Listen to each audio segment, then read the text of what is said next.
Hello children.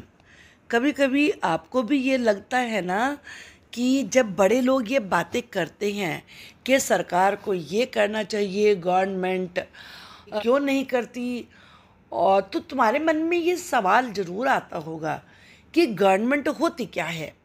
किसी आदमी का नाम है गवर्नमेंट, या जो ऑफिस में ऑफिसर बैठता है वो गवर्नमेंट होता है? और गवर्नमेंट को क्या क्या करना पड़ता है, तो हम ये सारी जानकारी इस वीडियो में लेने वाले हैं। और ये वीडियो क्लास 6 के सिविक्स के 3rd chapter what is government पर आधारित है। इसमें इस चैप्टर के सभी नोट्स दिए गए हैं। वीडियो को ध्यान से देखिए एंड तक आप। और अगर आपको ये वीडियो अच्छी लगती है और जो मैंने इसमें समझाया है वो समझ में आ जाता है तो लाइक भी बनता है और कमेंट भी बनता है। तो कमेंट बॉक्स में आप मुझे अपना कमेंट लिख के ज़रूर बताइए और वीडियो को लाइक करिए। नए हो चैनल पर तो भाई सब्सक्राइब भी कर लेना। तो चलिए शुरू करते हैं। What is government. देखो ये कितने सारे लोग हैं, क्या इसे गवर्नमेंट कहेंगे? नहीं ना।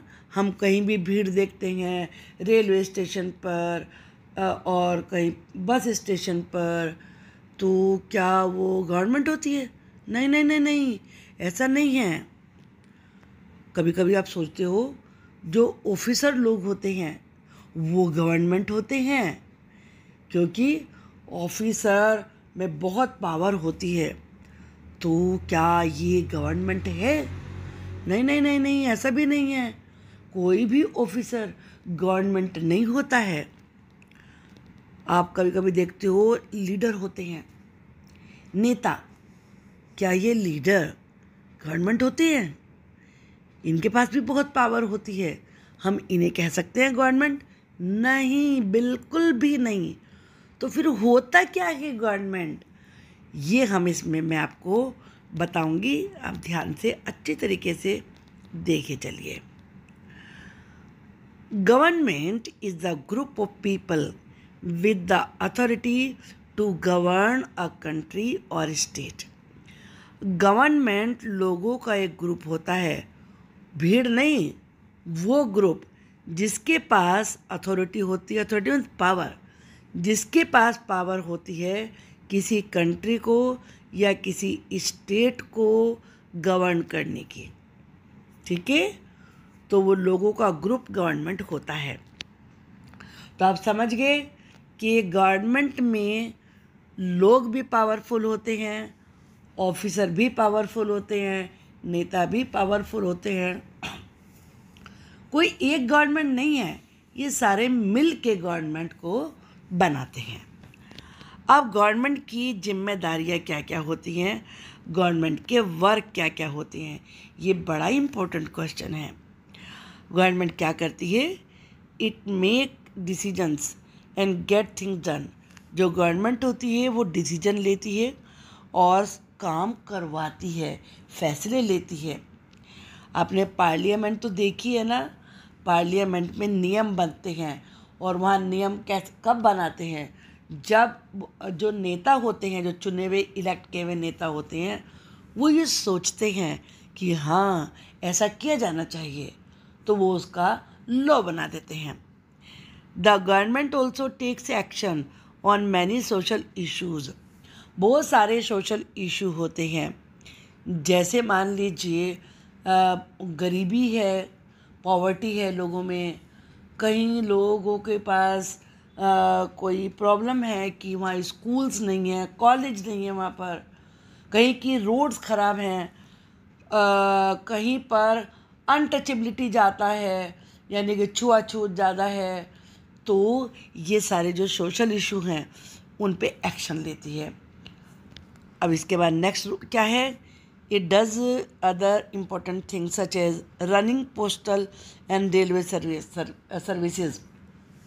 जो गवर्नमेंट होती है वो पोस्ट ऑफिस डिपार्टमेंट भी चलाती है और रेलवे भी गवर्नमेंट ही चलाती है। तो आप देख सकते हैं पोस्ट ऑफिस और रेलवे, जितनी ट्रेन चलती हैं उन ट्रेन्स को चलाने के डिसीजन सारे, उन्हें कैसे चलाना है, किधर कौन से शहर तक जाना है रेल को, वो सब गवर्नमेंट डिसाइड करती है। अब इसके बाद और क्या करती है? Protecting the boundaries of the country and maintaining peaceful relations with other countries. देखो, आपने सुना होगा ना, आर्मी होती है। तो हमारा ये देखो कंट्री है, ये हमारा कंट्री है, कितना बिग। अब यहाँ पे एक दो आदमी कैसे कर सकते हैं कि सारी जगह इतने बिग कंट्री में सब लोग मतलब कैसे इसको प्रोटेक्ट करेंगे?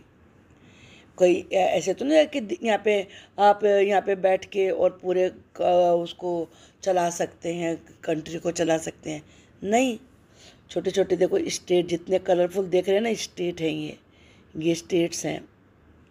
ये उत्तराखंड है, ये उत्तर प्रदेश है, ये राजस्थान है, ये गुजरात है, ये मध्य प्रदेश है। तो ऐसी ही बहुत सारे कंट्रीज़ हैं। तो इसकी यहाँ पे सरकार जो होती है, गवर्नमेंट होती है, इसको पूरा कंट्रोल भी करती है और साथ में और क्या करती है, उसको जो हमारी कंट्री की बाउंड्री हैं उनको प्रोटेक्ट करती है, उनको रक्षा प्रदान करती है। आपने देखा, ये चाइना है हमारी कंट्री, ये नेपाल है, ये चाइना है, ये पाकिस्तान है। आपने जानते हो पाकिस्तान वाले हमारी कंट्री में टेररिस्ट भेजते रहते हैं, चाइना वाले भी कभी कुछ कर देते हैं, हमारे एरिया में घुस आते हैं उनके सोल्जर्स। तो कौन रक्षा करता है? तब जाते हैं सोल्जर्स। हमारे कंट्री में आर्मी है, वो जाके प्रोटेक्ट करते हैं। और खाली यही नहीं कि रक्षा ही करनी है, हमारे जैसे यहाँ पे लिखा हुआ है ना कि maintaining peaceful relation with other countries, जो दूसरी कंट्रीज़ हैं उनसे हम अच्छे, पीसफुल का मतलब गुड रिलेशंस भी बना के रखते हैं। ये काम किसका होता है? ये भी गवर्नमेंट का ही काम होता है। अब जैसे आप यहाँ पे देख रहे हैं कि मैंने आपको दिखाया, जितने ये वाले हैं ये सब अलग अलग कंट्रीज़ हैं। ये बांग्लादेश, भूटान, चाइना, नेपाल, पाकिस्तान, अफ़गानिस्तान। तो सबसे हमारे रिलेशन अच्छे होने चाहिए ना। तो गवर्नमेंट की जिम्मेदारी होती है ये कि हर किसी से भी थोड़ा कर सकते हैं कि हर समय लड़ते नहीं, उनके साथ हमें अच्छे रिलेशन भी बनाने होते हैं। तो ये काम भी गवर्नमेंट का ही होता है। अब आगे देखते हैं और क्या काम है। It is responsible for ensuring, ये भी श्योर करती है government, that all its citizens have enough to eat, कि उनके पास काफ़ी खाने को हो और हेल्थ फैसिलिटीज़ हों। तो आपने देखा कि गवर्नमेंट हॉस्पिटल खोलती है और सबके खाने की व्यवस्था करती है। तो क्या राशन की दुकानें होती हैं, वहाँ पे गवर्नमेंट राशन भेजती है। तो इस तरीके से सरकार सब लोगों के फूड की व्यवस्था भी करती है। इसके बाद it is the government that mainly organizes aid and assistance for the affected people during tsunami and earthquake. आपने देखा है नेचुरल डिजास्टर्स होते हैं, कभी कहीं पे फ्लड आ जाता है, तो कभी कहीं पे अर्थक्वेक आ जाता है, कभी सुनामी आ जाती है, समुद्र में से बहुत सारा वाटर शहरों में घुस जाता है, तो वो सुनामी होती है। मतलब समुद्र के अंदर भूकंप आते हैं, अर्थक्वेक आते हैं। तो उस समय कौन लोगों को बचाता है? गवर्नमेंट। आपने कभी कभी उसमें देखा होगा कि कैसे फूड पैकेट्स वगैरह भी डालते हैं, जो लोग जिनको चोट लग जाती है उन्हें लेके जाते हैं, जब अर्थक्वेक आता है हॉस्पिटल में उन्हें एडमिट करवाते हैं। तो इस तरीके से ये काम भी गवर्नमेंट ही करती है। जब फ्लड आ जाता है, लोगों के घरों में पानी भर जाता है, तो बोट से उन्हें बचाते हैं, वो भी गवर्नमेंट करती है। और जब लोगों के पास खाना नहीं होता तो उनके लिए फूड पैकेट्स भी भेजती है, मेडिसिन भेजती है। ये सब गवर्नमेंट के काम हैं। If there is a dispute, dispute क्या होता है? झगड़ा। अगर कहीं पर कोई झगड़ा हो जाता है, आप जानते हो ना कभी कभी कि किसी बात को लेके झगड़ा हो जाता है आपस में, नहीं ये ऐसे नहीं, ऐसा होना चाहिए, ये मेरा है, ये तुम्हारा है। If someone has committed a crime, या कुछ लोग किसी को चुरा लेते हैं, किसी को मार देते हैं, बिना मतलब के पिट्टी पिट्टी कर देते हैं दूसरों की, तो तब वो कोर्ट में जाते हैं, और कोर्ट भी गवर्नमेंट का हिस्सा है, ताकि लोग कोर्ट में जाएं, वहाँ जो जज होते हैं वो दोनों लोगों की बात को सुने और फिर जो सही है उसको कहें कि ये सही है, जिसने गलत किया उसको पनिशमेंट मिलता है। ठीक है ना, ये भी गवर्नमेंट का ही काम होता है। अब अगला क्वेश्चन है, how various tasks are perform by the government. Government इतने सारे काम करती कैसे है? Governments do this on behalf of their people by exercising leadership. Government leadership अपनाती है, टेकिंग डिसीजन फैसले करती है, इम्प्लीमेंटिंग उन्हें लागू भी करती है। ये नहीं कि बस खाली फैसला ले लिया, हाँ भैया हॉस्पिटल खुलना चाहिए, बस लिख दिया हॉस्पिटल खुलना चाहिए, नहीं, एक्शन भी लेना है, हॉस्पिटल खुलवाना है। रियलिटी में कहीं पे फ्लड आ गया है, ये नहीं कि फ्लड आ गया हाँ हम हेल्प करेंगे और लिख दिया, नहीं, ऐसा नहीं है। जब फ्लड आया, बाढ़ आई, तो गवर्नमेंट को वहाँ पे लोगों को बचाना होता है। तो उसके लिए जो लोग होती हैं, जो फोर्स होती है, आर्मी वाले भी जाते हैं, और जो नेचुरल डिजास्टर में हेल्प करने वाली पुलिस फोर्स होती है, उसे एनडीएफ कहते हैं, national disaster force, NDRF, national disaster relief force, तो उनको भेजते हैं। तो ये सब गवर्नमेंट का काम है, उन्हें इम्प्लीमेंट भी करना। तो सारे लोगों की इस तरीके से हेल्प होती है। अब गवर्नमेंट होती कितने तरीके की है, जैसे बताया ना, कोई ये तो है नहीं कि दिल्ली में बैठ के जो आज हमारे प्राइम मिनिस्टर मोदी हैं वो सारी जगह इतने सारे काम कर लेंगे, हमारा कंट्री इतना बिग है। नहीं, गवर्नमेंट 3 तरीके की होती है। एक होती है local level. Local level government कहाँ होती है? विलेज, गांव में होती है, टाउन में होती है, या किसी लोकेलिटी में होती है। अब स्टेट लेवल होती है। स्टेट जैसे यहाँ पर उत्तराखंड स्टेट है हमारा, तो ये जो स्टेट गवर्नमेंट है वो क्या करती है? Government that covers an entire state, जैसे हरियाणा, असम, पंजाब, उत्तराखंड, गुजरात, महाराष्ट्र, वहाँ सब अलग अलग अलग अलग गवर्नमेंट है। तो वो उस एरिया की जिम्मेदारी उस स्टेट की गवर्नमेंट की होती है। अब एक होती है, 3rd नंबर पे होती है नेशनल लेवल। जो नेशनल लेवल की गवर्नमेंट होती है वो पूरे इंडिया के लिए काम करती है। उसकी जिम्मेदारी होती है कि इंडिया के किसी भी हिस्से में कुछ भी प्रॉब्लम है, कहीं पे कुछ भी हेल्प की ज़रूरत है, तो वो वहाँ पर हेल्प भेजते हैं। स्टेट गवर्नमेंट भी करती है, लोकल गवर्नमेंट भी करती है, और सेंट्रल गवर्नमेंट भी करती है। समझ में आ गया आपको अच्छे से? अब है लॉज एंड द गवर्नमेंट, कानून और government. The government makes laws, government law बनाती है। पार्लियामेंट का नाम सुना है आपने? तो और जो इलेक्शन होते हैं, एमपी चुने जाते हैं, तो सारे एमपी जाते हैं पार्लियामेंट में। फिर वो सारे लोग बैठ के ये डिसाइड करते हैं कि हमें क्या करना है, and everyone who lives in the country has to follow them. और फिर जितने भी हमारी कंट्री में लोग रहते हैं सबको उन्हें मानना होता है, फॉलो करना होता है। Without these law the governments power to make decision is not of much use. अगर ये लॉ ना हो और गवर्नमेंट की जो पावर है डिसीजन लेने की, वो तो फिर बेकार ही है, क्योंकि लोग तो उसे मानेंगे ही नहीं। जब लॉ होता है तो लोग मानते हैं, क्योंकि जो लॉ को नहीं मानता उसके अगेंस्ट एक्शन लिया जाता है। अब है टाइप्स ऑफ गवर्नमेंट। गवर्नमेंट होती कितने प्रकार के, वो तो आपने पहले लेवल पढ़े, लोकल लेवल, स्टेट लेवल और फिर नेशनल लेवल। यह होती कितने प्रकार की है? तो एक है monarchy.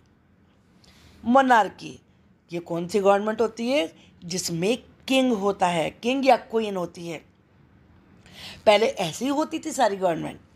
This is a form of government in which king or queen has the power to make decisions and run the government।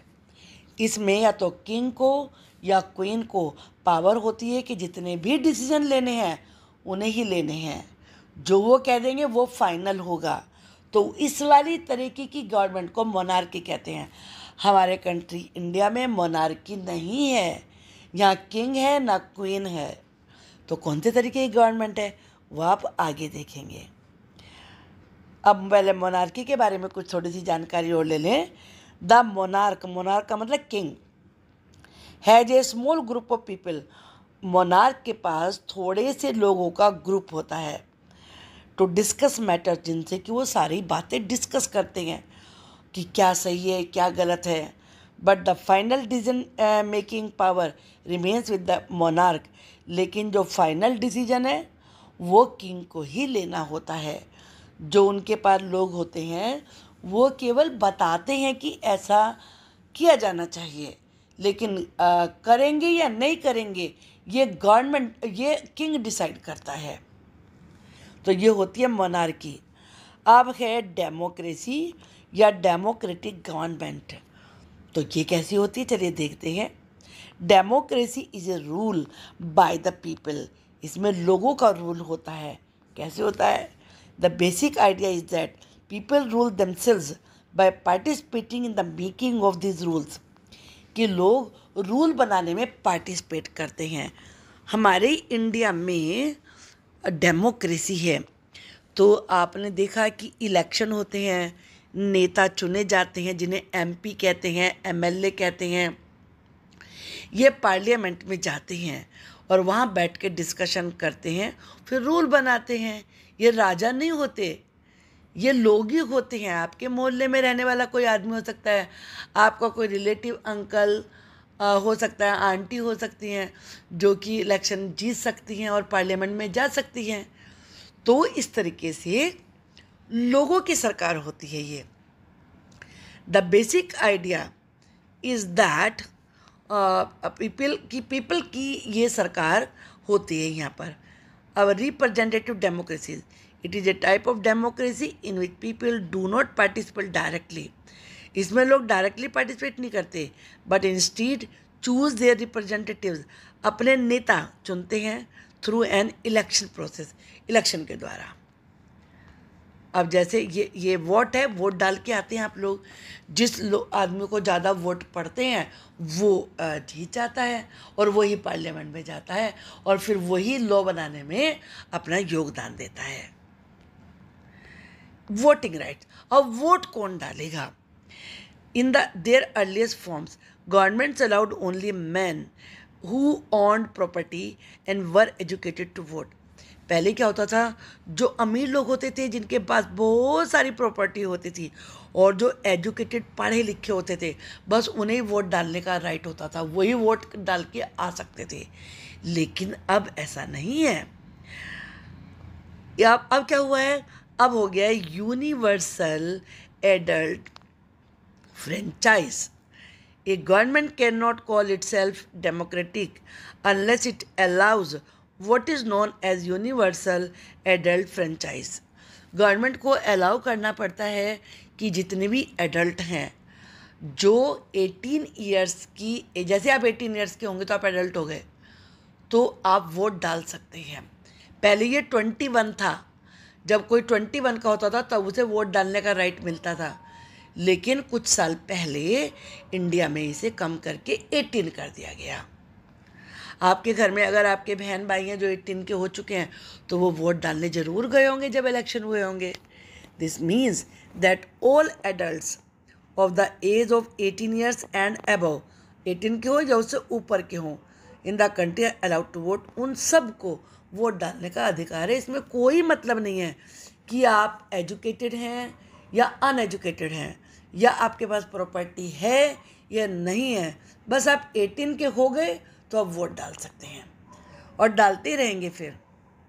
तो इस प्रकार से ये इस लेसन के इम्पोर्टेंट फैक्ट से मुझे पूरी उम्मीद है कि आपको ये वीडियो समझ में आ गई होगी। आपने जो इसमें सीखा है उससे आपको ये मुश्किल से सारी बातें अच्छी तरह से समझ में आ गई होंगी। बस समझाना ही तो मेरा उद्देश्य है ना। तो if you are happy, I am also happy. Thank you.